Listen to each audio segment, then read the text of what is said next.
자, 오늘 말씀은 누가복음 10번째 시간입니다. 예수님의 세례와 족보라는 제목으로 말씀을 전해드리도록 하겠습니다. 자, 누가복음 3장입니다. 3장 21절. 아마 오늘부터는 좀 진도를 빨리빨리 나가지 않을까 싶어요. 자, 백성들이 다 세례를 받을세. 예수도 세례를 받으시고 기도하실 때 하늘이 열리며. 자, 여기서 백성이 다 세례를 받을세라고 했는데 이것을 보면은 세례 요한이 사람들한테 굉장히 많은 지지를 받았던 것 같습니다. 그런데 다 세례를 받았다라고 해서 이 다가 한 명도 남김없이 모조리 다는 아닙니다. 상당히 많은 사람들이, 거의 다라고 해도 될 만큼 상당히 많은 사람들이 요한에게 세례를 받았다라는 것을 의미하고요. 실제로 요한이 모든 백성에게 세례를 주진 않았겠죠. 자, 예수님도 세례를 받으시고 기도할 때 하늘이 열리며. 근데 이 부분이 마태나 요한복음에 비해서는 좀 짧아요. 예수님의 세례 장면에 대해서는. 마태복음과 누가복음은 다시요. 마태복음과 요한복음은 예수님이 세례를 왜 받으셔야 되느냐에 대해서 이야기를 합니다. 근데 누가는 언급하지 않고 있어요. 자, 우리가 이런 질문을 해볼 수가 있는데 예수님은 도대체 왜 세례를 받으셔야 되나? 자, 예수님이 구원받기 위해서 세례를 받으셔야 되나요? 구원을 받기 위해서? 누가복음은 세례 요한의 물세례가 구원을 주는 물세례라고 얘기하지 않습니다. 누가복음은. 자, 두 번째, 예수님이 죄인이라서 세례 받으셔야 될까요? 죄삼의 회개를 전파한다. 예수님이 죄인이라? 역시 아니죠. 예수님이 죄인이라면은 신약 성경의 체계 자체가 무너집니다. 자, 그럼 예수님이 왜 요한에게 세례를 받으셨을까? 자, 아마도 예수님께서는 요한의 사역을 인정하시고 요한의 사역과 자신의 사역이 이어진다는 것을 공개적으로 알리시기 위해서 세례를 받으셨어요. 여러분이 혹시 이단 사입에게 세례를 받으라면 받으시겠나요? 이단과 사입에게 세례를 받으라면 단순히 어떤 종교적인 의식일 뿐이니까 받으라면 받겠는가? 아니죠, 절대. 그럼 예수님이 요한에게 세례를 받으셨다는 건 예수님은 요한을 인정하신다는 거예요, 안 한다는 거예요? 하신다는 거죠. 자, 근데 21절 후반을 보니까 하늘이 열린다라는 표현이 등장을 하는데요. 하늘이 열린다. 계시록을 보든 에스겔을 보면 하나님께서는 보좌에 앉아 계십니다. 왕이시니까요. 그래서 하나님께서 사람들에게 하시는 말씀들을 사람들은 들을 수도 알 수도 없어요. 근데 하늘이 열리기 때문에 하나님의 보좌에서의 음성이 땅의 사람들에게도 들리게 되었습니다. 하늘이 열렸기 때문에 하나님의 보좌의 음성이 땅에게도 들리게 되었어요. 만약에 여러분들 주변 사람 이제 혹은 뭐 전도를 하다가 제가요 하나님의 음성을 듣습니다. 그러면은 멀리 해야 되는 사람이죠. 하나님의 소리는 하늘이 열려야 들리거든요. 자, 그래서 하나님께서 지상에 있는 사람들한테 자신의 소리를 듣게 하시기 위해서 하늘이 열렸어요. 마치 왕궁의 문이 열리는 것과 같습니다. 왕궁의 문이 열렸다. 이 하늘의 문이 열렸다는 것은 하나님께서 인간 세계에 개입하신다라는 것을 또 알려줍니다. 하늘의 문이 열렸다. 자, 그 다음에 성령이 비둘기 같은 형체로 그에 의해 강림하시더니, 자, 이게 비둘기 같은 형체라고 나왔는데 비둘기 같은 표현은 사복음서, 마태, 마가, 누가, 요한에 전부 등장합니다. 그럼 왜 성령을 비둘기같이라고 표현을 했을까? 어떤 사람들은 성령님이 하늘에서 내려오는 모습을 단지 비둘기에 빗댔다. 마치 비둘기처럼 내려오셨다. 이렇게 표현하는 사람도 있는데요. 그러면은 마태는 꼭 비둘기라고 할 필요는 없잖아요. 4명 다가 비둘기라고 할 필요는 없단 말이에요. 성령이 부엉이처럼 내려오셨다. 성령이 더 좋은 거 있잖아요. 독수리처럼 내려오셨다. 그렇잖아요? 뭔가 위에서 내려오는. 근데 마태, 마가, 누가, 요한 전부 다가 비둘기처럼이라고 이야기를 했단 말이죠. 그러니까 이건 내려온 어떤 기세를 말하는 게 아니라 형체를 말하는 건데요. 그러니까 이제 성령님이 독수리처럼 우아하게 백로처럼 내려오셨다라거나 그럴 수도 있는데 비둘기를 언급을 했단 말이죠. 그러면 이제 왜 비둘기처럼이라고 성령을 묘사했을까? 아니면 성령님은 왜 비둘기 같은 형태로 내려오셨을까? 예수님에게. 사람은 당연히 이제 생각을 해야 되죠. 근데 안타깝게도 성경이요, 성령이 비둘기다, 비둘기의 모습 같다라고 언급하는 곳이 없어요. 이거 빼고는. 우리는 성경을 연구할 때 비슷한 어떤 다른 구조를 찾아서 근거를 가져와야 되는데 이거 말고는 없단 말이죠. 자, 그러면 이제 비둘기에 대해서 싹 찾아봤는데 일단 예수님 본인이 비둘기를 언급하신 게 있습니다. 자, 마태복음 10장 16절입니다. 여러분들이 아시는 구절이거든요. 마태복음 10장 16절. 자, 10장 16절. 보라, 내가 너희를 보낸 같이 양을 이리 가운데 보낸 것 같도다. 그러므로 너희는 뱀같이 지혜롭고 비둘기같이 순결하라. 여기서 이제 비둘기를 언급을 하셨는데 비둘기같이 순결하라 라고 말씀을 하셨어요. 비둘기같이 순결하라 해서 이제 비둘기의 속성이 바로 이제 순결. 흠 없는, 깨끗한, 죄 없는 이런 뜻이죠. 이게 순결이 성적 순결을 순결이라고 하면 우리는 그렇게 생각하는데 비둘기가 성적으로 순결해요? 흠이 없다라는 뜻입니다. 흠 없고 깨끗한 이런 뜻인데요. 성령님과 비둘기 그리고 예수님은 비둘기를 순결 이렇게 흠 없는 깨끗한 이렇게 묘사하신 걸 보면은 성령님과 이제 깨끗한 이제 순결이란 개념을 연결을 해야 될 것 같은데요.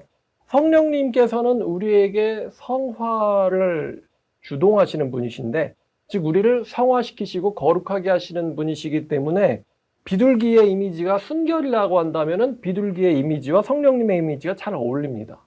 요한계시록에서도 성령과 신부가 말하기를 하면서 신부와 성령을 같이 언급을 하거든요. 여기서도 이 신부는 당연히 이제 흠없는 깨끗한이란 이미지를 갖고 있죠. 그리고 그 신부와 마찬가지로 서 계신 분이 이제 성령님, 흠없는 이런 이미지랑 서로 또 잘 어울립니다. 자, 그리고 여러분들 서민들이 요셉도 그랬어요. 요셉도 서민이지만 서민들이 제사를 드릴 때 가장 많이 쓰는 제물이 뭐죠? 비둘기. 근데 여러분 양을 쓸 때 양에는 뭐가 없어야 돼요? 흠이 없어야 되죠. 그럼 당연히도 그 제물의 중요한 속성이 뭐예요? 뭐가 없어야 돼요? 흠이 없어야 된다. 비둘기도 흠 없는 비둘기를 썼겠죠. 흠 없다라고 묘사하기엔 너무 애가 개체가 작잖아요, 비둘기가. 아, 그리고 제가 또 재밌는 거. 여러분 비둘기를 쳐봤더니 아가서에서 비둘기가 되게 많이 나와요. 사랑하는 자여, 네 눈이 비둘기 같구나. 이런 말이 정말 많이 나옵니다. 사랑하는 자의 눈을 가리켜서 비둘기 눈 같대요. 근데 여러분 비둘기 눈 자세히 보셨어요? 보시면은 제가 비둘기 눈은 그 아시죠? 그 맑은 눈의 광인이라고 되게 순진한 척 하면서 사실은 모든 걸 알고 있다는 표현. 그죠? 순진한 척은 하는데 너 나한테 겁줄 거지? 나 바로 날아갈 거거든? 이런 식으로 난 너의 마음을 알고 있어. 이런 느낌이죠. 비둘기가 우리를 쳐다볼 때 눈빛이. 그래서 저 맑은 눈의 광인과 잘 어울리는데 어쨌든 아가서는 사랑하는 여자의 눈빛을 비둘기의 눈이라고 표현을 합니다. 자, 솔로몬이 누구를 사랑했는지 좀 대충 추정이 되는 부분이고요. 자, 어쨌든 간에. 자, 그러면 이제 비둘기가 제물로 많이 쓰이는데, 제물로 비둘기가 쓰인다면은 그 비둘기의 속성 중에 이제 바로 흠없는 양과 같은 순결함이라는 속성을 비둘기가 갖고 있다는 것을 알 수가 있어요. 자, 그래서 성령님이 비둘기처럼 내려오셨다. 이렇게 이제 연관할 수 있겠습니다. 자, 그 다음에 하늘이 열렸기 때문에 하나님의 음성이 들리죠. 하늘로부터 소리가 나기를, 자, 하늘로부터 소리가 났다고 합니다. 여러분, 저도 길거리 선포를 할 때 외치는데요. 외치는 소리랑 하늘에서 소리가 나는 거랑 이 당시 사람들이, 세례 요한과 이 당시 사람들이 구분을 하지 않았을까요? 땅에 있는 누군가가 외쳤을 뿐인데 하늘에서부터 소리가 들렸다 이렇게 표현하진 않을 거 아니에요. 땅에서 외치는 소리랑 하늘로부터 내려오는 소리는 다릅니다. 물론 제가 소리를 크게 키우면 주변이 찌렁찌렁해지긴 합니다만 그래도 하늘로부터 내리는 소리라고 사람들이 착각하지는 않을 것 같아요. 근데 여기서 세례 요한은요, 그리고 누가는 이 소리가 하늘로부터 났다라고 합니다. 그리고 메시지가 이러한데 너는 내 사랑하는 아들이라 내가 너를 기뻐하노라 라는 메시지입니다. 자, 너는 내 사랑하는 아들이라 내가 너를 기뻐한다. 그러면 이 표현도 하나님께서 만드셔서 하시는 표현일 수도 있겠지만 구약에서도 역시 기원합니다. 자, 메시아를 가리켜서 아들이라고 표현하는 시편이 바로 이 편이라고 그랬죠. 자, 시편 2편 7절. 자, 내가 여호와의 명령을 전하노라. 여호와께서 내게 이르시되 너는 내 아들이라. 비슷하죠? 내가 너를 낳았도다. 자, 그리고 이사야 42장입니다. 이사야 42장 1절을 볼게요. 자, 여기 하나님께서 자신의 종에 대해서 말씀하시는데 내가 붙드는 나의 종, 내 마음에 기뻐하는 자, 곧 내가 택한 사람을 보라. 내가 나의 영을 그에게 주었은지 그가 이방에 정의를 베풀리라. 내가 기뻐하는 자, 내가 택한 자라는 표현이 등장하죠. 자, 그래서 다시 누가복음으로 돌아와서 너는 내 사랑하는 아들이라 내가 너를 기뻐하노라. 이 구절이 시편과 이사야에서 온 거죠. 하나님께서 시편과 이사야를 인용을 하셔서 말씀하신 겁니다. 자, 그러면 이제 이것을 물론 하나님께서 나도 모르게 자신도 모르시게 아이고 내 아들아 내가 너를 사랑하고 기뻐한다라고 무의식적으로 말씀하셨을 수도 있어요. 근데 하늘에서 소리가 났다는 건 이거는 의도적으로 예수님의 세례 장면을 보고 있는 사람들한테 들어라 라고 하시는 말씀이잖아요. 들어라. 그러면 이 말씀은 예수님의 세례를 보고 있는 사람들, 주변 사람들에게 이해돼야 되는 말씀입니다. 그렇기 때문에 하늘에서 하늘문이 열리고 소리가 났어요. 예수님에게 뭐라고 말씀하시냐면은 너는 내 아들이다. 내가 너를 기뻐하노라 라는 말씀을 이제 물론 예수님에게 하신 말씀인데 근데 하나님의 의도는 그 주변 사람들에게 들으라고 하신 말씀이잖아요. 그러니까 그 사람들이 이걸 들었을 때 저 말씀은 이렇게 이제 그 다음에 뭔가를 깨달아야 되거든요. 저 말씀은 시편에서 우리가 잘 알고 있는 시편에서 여호와께서 자신의 아들에게 하시는 말씀이야.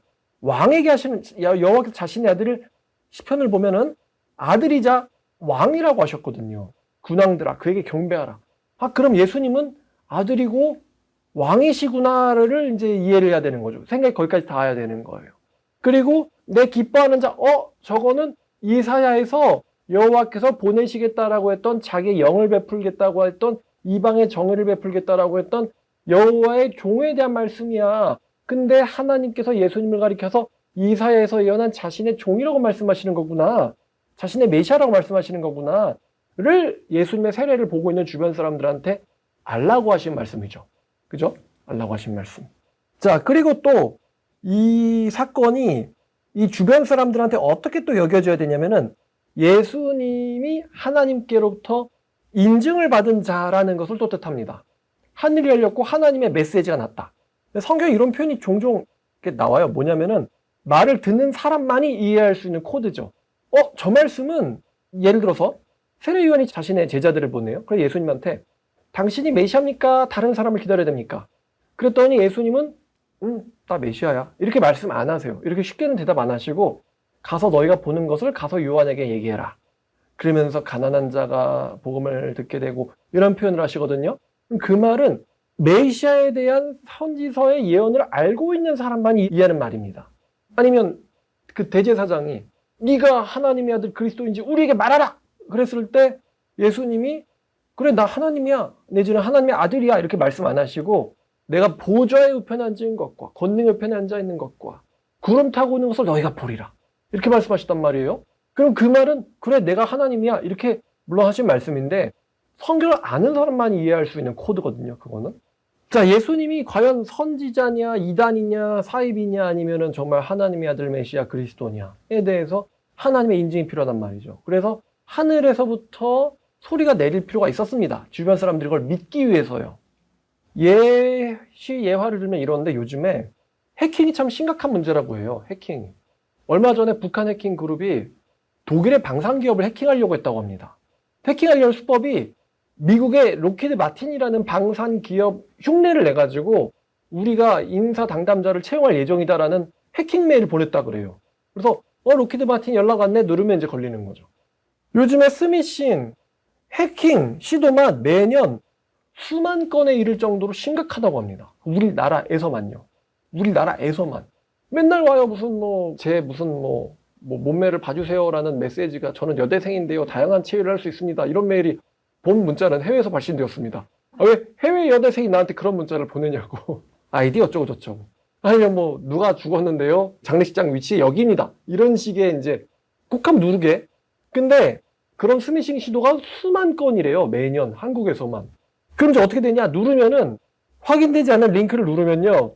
개인정보를 탈출을 해가지고 은행 계좌를 개설한다고 합니다. 그 폰 주인 모르게요. 은행 계좌를 개설을 해가지고 그리고 나도 모르는 계좌가 걔네들이 개설했다. 그러면 어디다 쓰겠어요? 그걸 갖다가? 그쵸. 범죄에 쓰고 사기 범죄에 쓰고요. 그 다음에 이게 심각한데 저 모르게 대출을 받는 거죠. 제 명의로. 그리고 어떤 사람이 문자 한번 눌렀는데 1억인가 2억이 대출됐대요. 그 사람 이름으로. 물론 돈은 당연히 다른 사람한테 가져갔고. 그래가지고 오늘 또 기사 보니까 베트남의 어떤 조직을 국내에서 형사를 보내가지고 검거를 잡아왔대. 송환을 했대요. 근데 피해액이 100억이라고 합니다. 고작 한 팀 잡은 거예요. 수만 건 중에 고작 한 팀. 와. 그래가지고 제가 그 범죄자, 송환된 범죄를 보니까 그냥 비리비리한 멸치 같은 녀석이 참 좀 화가 나더라고요. 하여튼. 그래서 이제 내년쯤에 비대면 금융계좌 개설을 막는 법이 곧 시행된다고 합니다. 여러분들 이렇게 참고하시면 좋을 것 같아요. 비대면 금융계좌 개설. 그러니까 내가 직접 가지 않고 은행계좌 만드는 거를 막는다. 당연히 그래야겠죠. 문자 한번 눌렀는데 수억 대출이 여러분의 이름으로 되면 어떻게 살라는 거예요, 자본주의를. 그죠? 자, 그러니까 이제 예수님은 하나님께 인증받은 자인가? 아니면 예수님은 해커가 아닌가? 백성들의 머릿속에 뭔가 오류를 일으키고 싶어하는 사이비가 그렇죠? 해커가 아닌가? 거기에 대해서 주변 사람들이 신뢰할 만한 인증이 필요해요. 그게 하늘이 열리고 하늘로부터 소리가 있었다라는 겁니다. 그래서 하늘이 열리고 하늘로부터 소리가 있었다 이 표현은요. 마태, 마가, 누가에 다 나와 있습니다. 그리고 요한복음은 더 자세하게 나와 있는데 요한복음 1장 31절. 우리야 예수님은 그냥 아빠가 믿으니까 믿지, 교회에서 믿으라니까 믿지. 그런데 예수님이 처음 오셨을 때 예수님 주변 사람들은 예수님을 메시아라고 어떻게 믿게 됐을까? 자, 1장 31절. 자, 요한이 말합니다. 나도 그를 알지 못하였으나 내가 와서 물로 세례를 베푸는 것은 그를 이스라엘에 나타내려 함이라. 그러니까 나는 예수님을 인증하려는 사람이야. 예요. 요한의 말이. 난 예수님을 인증하려는 사람이야. 이스라엘 백성들에게 예수님을 나타내려고 해. 또 요한이 증언하여 이르되 내가 봄에 성령이 비둘기같이 하늘로부터 내려와서 그의 위에 머물렀더라. 나도 그를 알지 못하였으나 나를 보내어 물로 세례를 베풀라 하신 그이가 나에게 말씀하시되 성령이 내려서 누구 위에 머무는 것을 보거든 그야 곧 성령으로 세례를 베푸는 이인 줄 알라라고 하나님께서 말씀하셨기에 내가 그것을 보고 그가 하나님의 아들이심을 증언하였노라 하니라. 그러니까 우리가 요한의 말을 신뢰할 만하다면, 요한의 말을 신뢰할 수 있다면 예수님이 하나님께서 보내시는 성령으로 세례 베푸는 자라는 것을 믿어야겠죠. 요한이 인증했거든요. 요한도 인증을 했고. 그러면 이제 이럴 가능성도 있죠. 만약에 요한이 사기꾼이면요. 사기꾼이 인증하는 메시아는 믿을 수가 없잖아요. 근데 요한의 이제 마지막 모습이 순교였죠. 요한의 마지막, 요한은 뭐 돈을 갈취하려고 선지자하는 사람도 아니고 명예나 뭐 쾌락을 위해서 선지자하는 사람도 아닙니다. 누가 메뚜기 석청 먹고는 광야에서 살겠어요? 그것도 제사장 아들인데, 그죠? 가만히 있으면 제사장으로 성전에서 호의호식하면서 살 수 있는 사람인데, 그러니까 공무원이죠. 오늘날로 말하면 고위 공무원입니다. 근데 그 사람이 제사장의 길을 받지 않고는 광야에서 메뚜기 석청 먹으면서 백성들한테 세례를 베풀면서 하나님 말씀을 증거하였고 결국에는 헤롯에게 붙잡혀서 순교당하는 마지막을 보여주거든요. 이런 사기꾼은 있지 않겠죠. 어떤 사기꾼도 이런 식으로 사기치지는 않습니다. 자, 그래서 백성들조차도 세례 요한이 하나님께로부터라고 생각을 했어요. 백성들조차도. 자, 즉 오늘날에 맞게 바꾸면요. 하나님께서 요한에게 인증 코드를 알려주신 거죠. 그래서 세례 요한이 그것을 보고는 인증하기를 했다는 것입니다. 그러므로 우리도 세례 요한의 말을 통해서 예수님이 하나님께로부터 온 자라는 것을 믿을 수 있겠죠. 자, 다시 누가복음으로. 여담으로 예수님이 신뢰할 만한 자이냐? 이거는 예수님 당시에도 굉장히 많은 논란거리가 됐던 주제예요. 예수님이 신뢰할 만한 자인가? 한마디로 하나님께로부터 온 자인가? 그래서 바리새인들이 장님을 붙잡고는 물어보기도 하고 어떻게 하나님께로부터 오지 않은 사람이 장님의 눈을 띌 수가 있었단 말이냐 이러면서 신뢰할 만하다라는 사람도 있고 아니다 그 사람은 하나님께로부터 온 자가 아니다 이러면서 이제 서로 유혹이 있어가지고 둘로 나뉘어서 충돌을 했죠. 근데 오늘날도 마찬가지죠. 오늘날도 예수님의 안티들은 예수님을 가리켜서 막 욕을 하죠. 사생활하는 둥 뭐 막 욕을 합니다. 근데 그렇게 욕을 하면 이제 안 되죠. 안 되고 예수님의 언행을 우리가 공부를 한 다음에 예수님의 언행이 과연 구약 성경과 일치하는가를 따져봐야죠, 우리는. 그래서 아, 이분이 하나님의 아들이구나라고 우리는 또 성경을 통해서 믿을 수가 있단 말입니다. 자, 누가는 또 바로 그 다음에 이 인증이라고 했잖아요. 예수님의 족보를 언급을 합니다. 23절 예수께서 가르치심을 시작하실 때에 30세쯤 되시니라. 자, 이거 보고 예수님은 30살이다 이러시는데 안 됩니다. 30세쯤 원어로 보든 뭘로 보든 대략이라는 표현이 들어가 있어요. 대략. 그래서 예수님 은근 동안. 그럼 30세라는 표현을 성경에 왜 썼을까? 자, 30세는 어떤 의미가 있냐면요. 성경에서 요셉이 파라오 앞에 총리로 섰을 때 30세였어요. 요셉이 30세. 그 다음에 민수기 4장 3절을 보면 제사장들이 사역을 시작할 때 30세부터예요. 이것도 언급한 적 있죠. 전쟁이나 이제 납세의 의무는 20세부터 집니다. 근데 제사장은 그보다 10년 더 뒤에. 왜냐면은 제사장들은 인생에 대해서 백성들에게 가르쳐 줘야 되거든요. 성경은 이런 것이고 여러분들이 이렇게 살아야 된다라고 성경으로 인생을 백성들한테 가르쳐 줄 수 있으려면 30세쯤은 돼야 된다. 제사장은 30세부터. 그 다음에 에스겔 1장 1절을 보면은 에스겔을 선지자로 부름받았을 때가 또 30세입니다.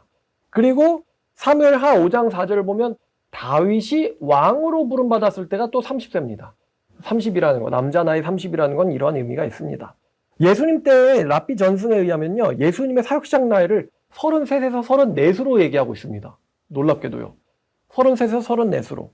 그럼 우리가 예수님의 사역 시작 연도를 언제로 정할 것이냐? 언제쯤이냐? 이게 좀 쉬운 것 같으면서도 어려운 질문인데요.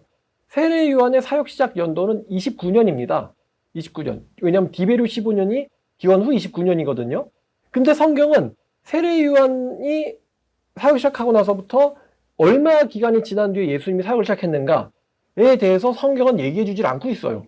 그래서 29년에 사역을 시작하셨을 수도 있고 30년에 사역을 시작했을 수도 있습니다. 29년 아니면 30년인데요. 근데 예수님은 아마도 기원 후 30년부터 사역을 시작하신 것 같아요. 30년부터. 그러면은 30년부터 31년까지 1년이죠. 31년부터 32년까지 2년이죠. 32년부터 33년까지 3년이죠. 공생의 3년이 됩니다. 예수님은 기원전 4년생으로 추정되는데요. 돌아가신 연도는 33년이기 때문에 기원전 4년생이 33년에 돌아가셨으면 계산해보면 만 나이로 36살에 돌아가셨어요. 만 나이로 36살에 돌아가셨습니다. 33 더하기 4 빼기 1입니다. 33 더하기 4 빼기 1. 여담으로 현재 연도에서 여러분들이 출산 연도를 빼면 여러분들의 만 나이가 됩니다. 근데 예수님의 경우 1을 뺀 이유는 기원 전과 후 사이에는 한 칸이 없기 때문이죠.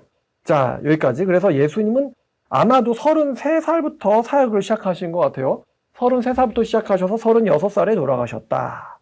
이해하셨어요? 33살에 사역 시작하셔서 36살에 돌아가셨다.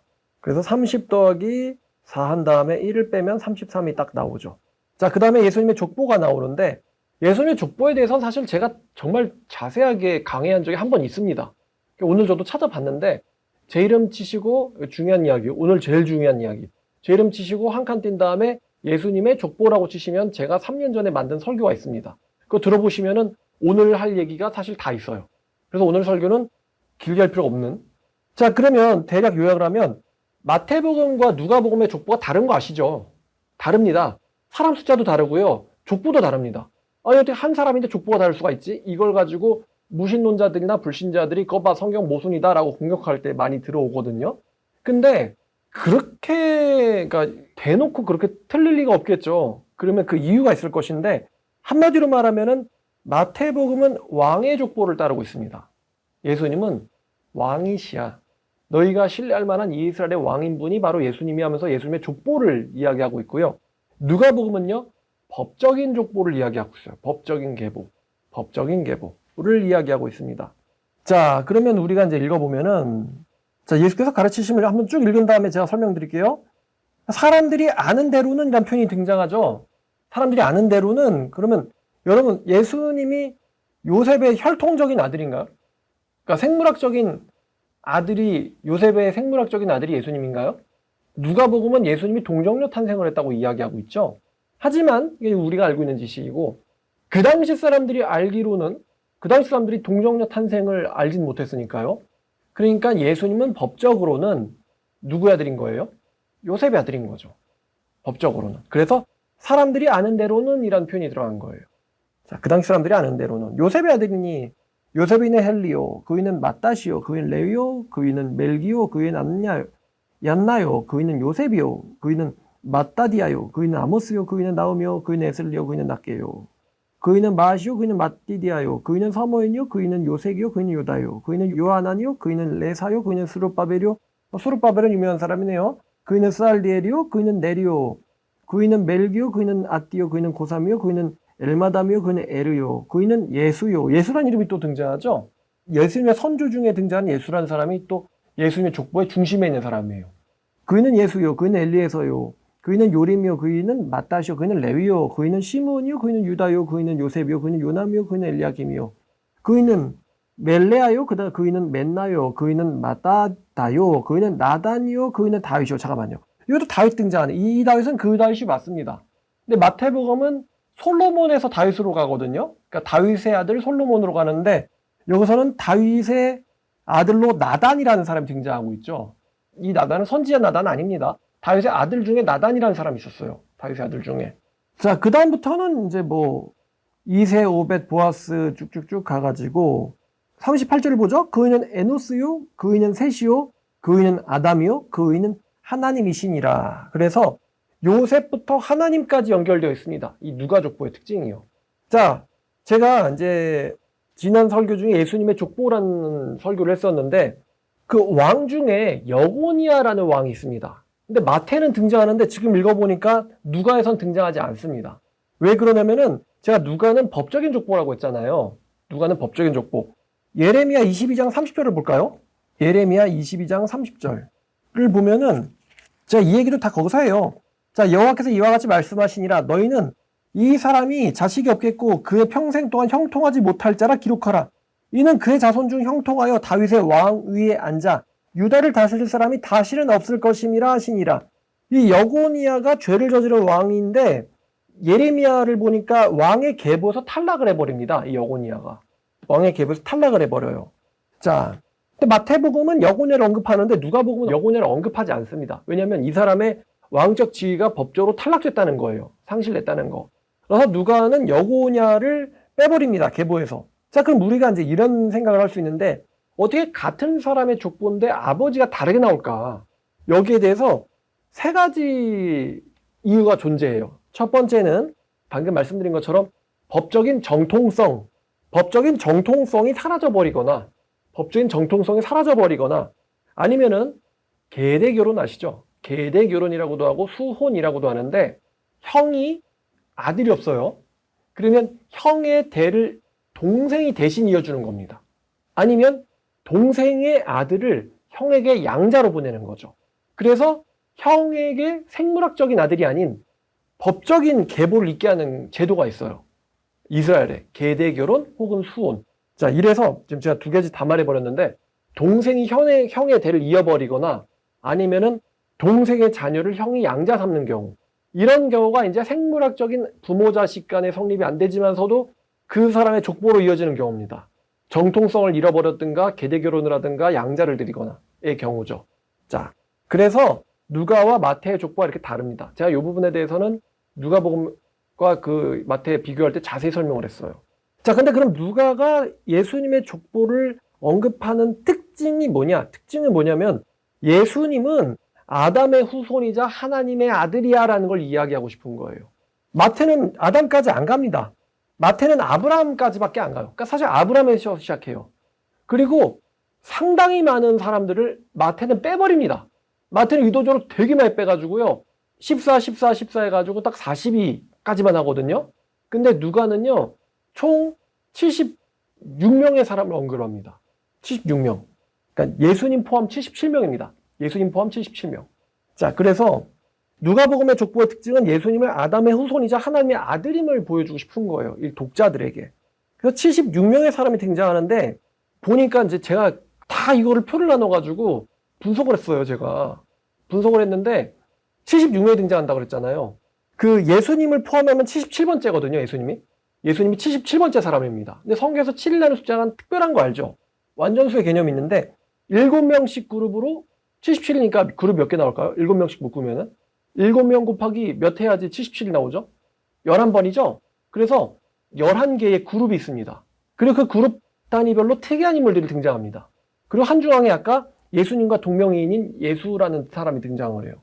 그럼 예수님이 77번째라는 거는 12번째 세대를 여는 첫사람이라는 뜻이에요. 예수님이. 11묶음이 있으니까 예수님은 12번째 묶음의 첫 번째 세대라는 뜻입니다. 그러니까 예수님은 새로운 세대를 연다라는 뜻이 또 숨어 있어요. 누가복음 족보에는. 그리고 하나님께로부터 77번째 아들이라는 겁니다. 77번째. 77. 자, 그래서 이런 숫자의 비밀이 또 이 누가복음에 들어있다는 것입니다. 마태복음은 42. 14. 왜? 14가 왕의 족보 따른다고 그랬잖아요. 14는 게마트리아로 다비드거든요. 그럼 구약의 대표적인 왕, 다윗. 예수님은 다윗의 아들이야. 다윗의 자손이야. 이걸 얘기하고 싶은 거예요. 근데 누가는 예수님은 하나님의 아들이야. 이걸 얘기하고 싶은 거예요. 예수님은 하나님의 아들이야. 자, 그리고 또한 모든 인류 중에서 하나님께로부터 나오지 않은 인류가 있나요? 없죠. 그렇기 때문에 예수님은 모든 인류를 대표한다 라는 이야기도 하고 있어요. 누가는. 예수님은 모든 인류를 대표하는 아담의 아들이고 하나님의 아들이야. 이런 이야기를 하고 싶어 합니다. 그래서 예수님의 족보를 누가가 일부러 하나님까지 가서 끝내요. 마태처럼 아브라함에서 끝내는 게 아니라. 자, 오늘 설교가 여기까지입니다. 오늘 설교 짧은 이유는 예수님의 족보라는 설교를 들어보라는 거예요. 꼭 예수님의 족보 들어보시고 은혜 느끼시길 바랍니다. 기도하겠습니다. 하나님 감사합니다. 오늘 예수님의 세례와 또 예수님의 족보에 대해서 보았습니다. 하나님께서 보내신 분이 예수님이라는 걸 우리가 믿기 위해서 하나님께서 이렇게 많은 인증을 보내셨는데, 우리가 그냥 무턱대고 믿는 사람이 아니라 성경을 읽어보고 또 꼼꼼히 읽어보고 근거를 가지고 믿음을 갖는 사람이 되기를 원합니다. 누가가 말하기를 자세히 미루어 살폈다라고 표현하고 있는데, 우리도 성경을 읽을 때 그냥 겉핥기식으로 읽지 않고 꼼꼼히 읽어서 누가가 이런 이야기를 하고 있구나, 하나님이 우리에게 이걸 알게 하시기를 원하시는구나 라는 성경의 진짜 의미를 깨달을 수 있는 사람 되게 해 주시옵소서. 예수님의 이름으로 기도드렸습니다.